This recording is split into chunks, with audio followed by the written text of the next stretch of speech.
کلمه اف بر مادر پدرت استعمال نکن. اف چی است؟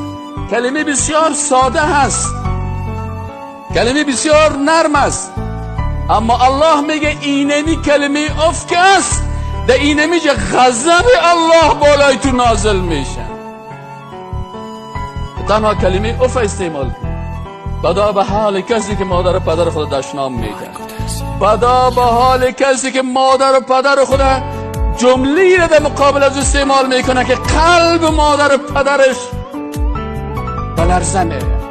الله سر از تو فرزند لعنت خود نازل میکنه ولو که در سر نماز استاد شده باشه، به خاطر که امر الله را الله میگه که اف نگو و تو دشنام میتی.